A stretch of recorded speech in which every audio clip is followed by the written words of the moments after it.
आरक्षण हमें कोई भीख में नहीं मिला था। दान तो तुमको भीख में मिलता है, मतलब जैसे लोग तुमको देते हैं, जैसे भिखारी को हम लोग जाके दे देते हैं वैसे कोई लोग तुमको भी दे देता है। लेकिन आरक्षण मिलने के पीछे बहुत बड़ा कारण है। आरक्षण भीख में नहीं मिला था, आरक्षण के बदले बाबा साहब ने बहुत बड़ा समझौता किया था, बहुत बड़ी कुर्बानी दी थी। और इन जाहिलों को नहीं पता है तो कहिए जाके पुणे पैक्ट पढ़ ले, पुणे पैक्ट पढ़ ले कि आखिर आरक्षण क्यों दिया गया था। हम तो कितनी बार खुली चुनौती दिए हैं, आओ मैदान में और रेस वहीं से शुरू करते हैं जहां से हमारी लकीर है। चलो तुम भी उसी सरकारी स्कूल में पढ़ने, चलो तुम भी उसी सरकारी परीक्षा पास करके जो बहाल होता है टीचर, उसी टीचर से पढ़ने। और उसके बाद आओ बराबरी में नहीं नाप दिए तो फिर कहना। एक राष्ट्रपति का बाल बच्चा जिस स्कूल में पढ़ेगा उसी स्कूल में हमारा, आपका और एक कचरा साफ करने वाला तक का बाल बच्चा पढ़ेगा। जिस स्कूल में आईएएस अधिकारी का बच्चा पढ़ेगा उसी स्कूल में एक फूल बेचने वाला का बच्चा पढ़ेगा, उसी स्कूल में एक जूता सीने वाला का बच्चा पढ़ेगा, उसी स्कूल में एक घरों में सफाई करने वाली माँ का बच्चा पढ़ेगा। तुम आओ और उसके बाद टैलेंट से बराबरी करो, कितना औकात है। और कौन सा टैलेंट भैया, इतना ही टैलेंट था तुम लोगों में तो 300 वर्षों तक हमारा देश क्यों गुलाम रहा। पिछले 3000 वर्षों से जो मंदिर पर तुम एकाधिकार जमाए हुए हो, जो आरक्षण ले रहे हो, बाप के बाद बेटा, बेटा के बाद पोता, पोता के बाद नाती जो बनते आ रहे हो, उसको खत्म करो। तो कह रहे कि ये तो हमारा जन्म सिद्ध अधिकार है ना। वो तो आरक्षण तो संविधान में कोटेड है, मतलब जो संविधान में दर्ज है वो अधिकार नहीं है। जो तुम्हारा मनुस्मृति में लिखा हुआ है वो अधिकार हो गया, जिसको देश न देश मानता है, न कानून मानता है, न हम मानते हैं, तो वो तुम्हारा अधिकार है। मंदिर तुम्हारा बपौती है। तुमको जब आरक्षण वहाँ मिला 10% तो वो दान था क्या? सरकार तुमको दान दिया था। अगर हमारा आरक्षण भीख है तो तुम्हारा भी आरक्षण भीख है। भीख काहे भीख लेकर भिखारी की टोली में क्यों शामिल हो गया? इन दिनों आरक्षण का विरोध जोरदार तरीके से जो भारत में किया जा रहा है, कहा जा रहा है कि जंतर मंतर पर जोरदार तरीके से जो है अब प्रदर्शन किया जाएगा वहाँ पर। मैं पूछना चाहती हूँ, आरक्षण इस देश में कौन नहीं ले रहा है? नहीं, जो लोग आरक्षण का विरोध कर रहे हैं, हम उससे बस इतना पूछना चाहते हैं कि तुम आरक्षण ले रहे हो कि नहीं ले रहे हो। सवर्ण समाज के लोग कर रहे हैं तो ये 10% आरक्षण क्या है जी?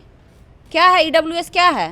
अगर इतना ही तुमको आरक्षण करवा लग रहा था तो जब 2016 में ईडब्ल्यूएस लागू हुआ था तो तुमने क्यों नहीं मना किया?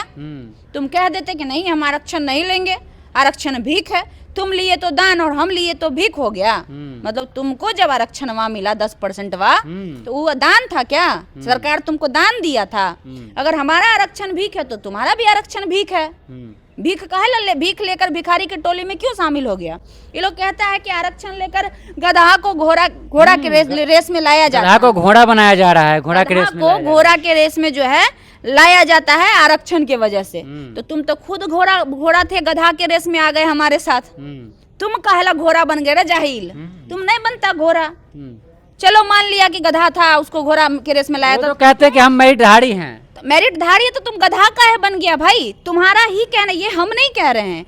ये तुमने कहा कि आरक्षण से जो है वो उससे गधों को घोड़ा के रेस में लाया जाता है। तो फिर घोड़ा गधा के रेस में खुद आ गया आरक्षण लेकर, पहली बात। और बात जब आरक्षण खत्म करने की हो रही है तो सभी आरक्षण खत्म करने की बात हो। जो पिछले 300 वर्षों से, जो पिछले 3000 वर्षों से चली आ रही है, हर एक आरक्षण खत्म होना चाहिए। पिछले 3000 वर्षों से जो मंदिर पर तुम एकाधिकार जमाए हुए हो, जो आरक्षण ले रहे हो, बाप के बाद बेटा, बेटा के बाद पोता, पोता के बाद नाती जो बनते आ रहे हो, उसको खत्म करो। तो कह रहे कि ये तो हमारा जन्म सिद्ध अधिकार है ना। वो तो आरक्षण तो संविधान में कोटेड है, मतलब जो संविधान में दर्ज है वो अधिकार नहीं है। जो तुम्हारा मनुस्मृति में लिखा हुआ है वो अधिकार हो गया, जिसको देश न देश मानता है, न कानून मानता है, न हम मानते हैं, तो वो तुम्हारा अधिकार है। मंदिर तुम्हारा बपौती है। और आरक्षण जो बजावते संविधान में लिखा हुआ है कि आरक्षण हमारा अधिकार है, इन जाहिलों को नहीं पता तो कहिए जाके आर्टिकल 15 पढ़ ले, कहिए जाके आर्टिकल 16 पढ़ ले, 15 का ए पढ़ ले, 15 का 4 कॉलम पढ़ ले, 5 कॉलम पढ़ ले, 6 कॉलम पढ़ ले, जाओ पढ़ लो। और आरक्षण हमें कोई भीख में नहीं मिला था। दान तो तुमको भीख में मिलता है, मतलब जैसे लोग तुमको देते हैं, जैसे भिखारी को हम लोग जाके दे देते हैं वैसे कोई लोग तुमको भी दे देता है। लेकिन आरक्षण मिलने के पीछे बहुत बड़ा कारण है। आरक्षण भीख में नहीं मिला था, आरक्षण के बदले बाबा साहब ने बहुत बड़ा समझौता किया था, बहुत बड़ी कुर्बानी दी थी। और इन जाहिलों को नहीं पता है तो कहिए जाके पुणे पैक्ट पढ़ ले, पुणे पैक्ट पढ़ ले कि आखिर आरक्षण क्यों दिया गया था। महात्मा गांधी जेल में अनशन पर क्यों बैठे थे? उस वक्त बाबा साहब का मांग पूरा होने वाला था 1932 में।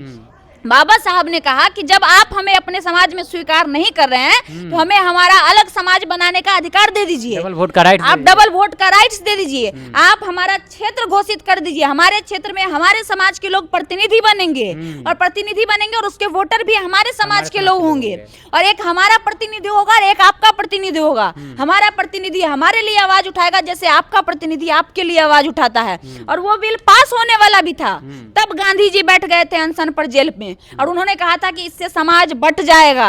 जब दलित के लिए अलग समाज होगा, जब पिछड़ों के लिए अलग कॉन्स्टिट्यूएंसी होगा और सवर्णों के लिए अलग कॉन्स्टिट्यूएंसी होगा, तो हमारा समाज बट जाएगा। वो अनशन पर बैठ गए थे, तब जाके सूली पर रख के उस राइट्स अथी को बाबा साहब गए थे जेल में, उनका भूख हड़ताल तोड़वाए थे। ये जाहिल क्या बोलेगा जी, जिसको इतिहास नहीं पता है, जो अपने आका के दिए हुए व्हाट्सएप यूनिवर्सिटी से ज्ञान प्राप्त करता है, वो बात करेगा हमसे और आरक्षण को लेकर। हमारे बच्चों का जो मेरिट इसमें जो है खा जाता है आरक्षण। मेरिट तुम्हारे बच्चों का कौन खा जाता है? आरक्षण खा जाता है, आरक्षण खा जाता है। तो हम तो कितनी बार खुली चुनौती दिए हैं, आओ मैदान में, और रेस वहीं से शुरू करते हैं जहां से हमारी लकीर है। चलो तुम भी उसी सरकारी स्कूल में पढ़ने, चलो तुम भी उसी सरकारी परीक्षा पास करके जो बहाल होता है टीचर, उसी टीचर से पढ़ने, और उसके बाद आओ बराबरी में। नहीं नाप दिए तो फिर कहना तुम करवाओ वन नेशन वन एजुकेशन, कल लागू करवा दे, और इस देश में कॉलेजियम सिस्टम खत्म कर दो, हम आरक्षण छोड़ देंगे। हमको उसके बाद भी हमको कुछ नहीं चाहिए, सिर्फ हमारी दो ही शर्तें हैं। इस देश में वन नेशन वन एजुकेशन लागू हो जाए, एक राष्ट्रपति का बाल बच्चा जिस स्कूल में पढ़ेगा उसी स्कूल में हमारा, आपका और एक कचरा साफ करने वाला तक का बाल बच्चा पढ़ेगा। एक स्कूल में जिस स्कूल में आईएएस अधिकारी का बच्चा पढ़ेगा उसी स्कूल में एक फूल बेचने वाला का बच्चा पढ़ेगा, उसी स्कूल में एक जूता सीने वाला का बच्चा पढ़ेगा, उसी स्कूल में एक घरों में सफाई करने वाली माँ का बच्चा पढ़ेगा। तुम आओ और उसके बाद टैलेंट से बराबरी करो, कितना औकात है। और कौन सा टैलेंट भैया, इतना ही टैलेंट था तुम लोगों में तो 300 वर्षों तक हमारा देश क्यों गुलाम रहा? तुमने अपने दिमाग से अंग्रेजों को, मुगलों को, बाबरों को, औरंगजेबों को क्यों नहीं भगा दिया? तुम्हारा दिमाग घास चरने चला गया था? नहीं, लड़ाकू कौम है हम लोग। लड़ाकू कौम, तलवा पोसी कौम कहिए, लड़ाकू कौम क्या होता है जी? लड़ाकू कौम तो हम और आप हैं। आज भी मुगलों से लड़े हम लोग, आज भी सरकार के खिलाफ लड़ना होता है तो हम और आप आगे आते हैं। आज भी सरकार का तलवा पोसी वही लोग कर रहे हैं। इसकी सरकार है तो इधर पलट गए, उसकी सरकार है तो उधर पलट गए, और बाद मुंह बड़ा बड़ा खोल दिए। कहने से होता है?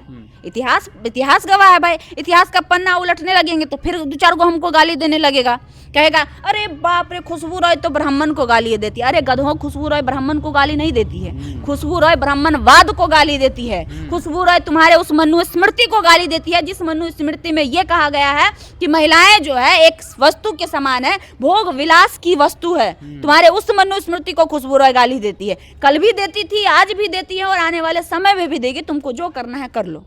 यह भी कह रहे हैं कि इस बार आरक्षण को जड़ से खत्म कर दें, उखाड़ के फेंक देंगे भारत से। हम तो चैलेंज ही है कि जिस माई के लाल में दम है आरक्षण खत्म करवा दो। आरक्षण खत्म करने के लिए तो तुम्हारे आका का सरकार है, मोदी जी का।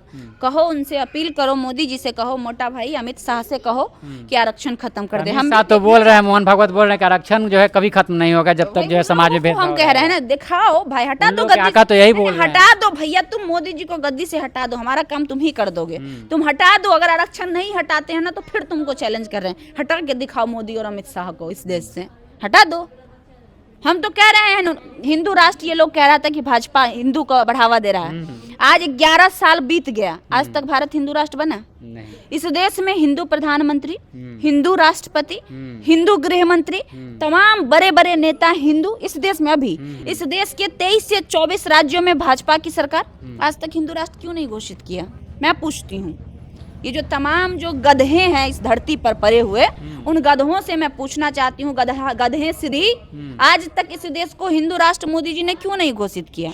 मोदी जी जब रात के 12 बजे काला कानून किसान बिल ला सकते हैं, मोदी जी जब रात के 12 बजे नोटबंदी कर सकते हैं, मोदी जी जब रात के 12 बजे वो क्या कहते हैं उसको, ये जो बिल आया था मुस्लिम के लिए वो ला सकते हैं, तो फिर रात के 12 बजे कोर्ट खोल कर लागू कर दे भाई। सबसे अधिक विधायक उनका, सबसे अधिक सांसद उनका, सबसे अधिक राज्यसभा सांसद उनका, लागू कर दे, घोषणा कर दे हिंदू राष्ट्र की। हम और आप तो रो के माने चाहे हंस के माने मानेंगे ही। हम तो चुनौती देते हैं, लागू करवा लो।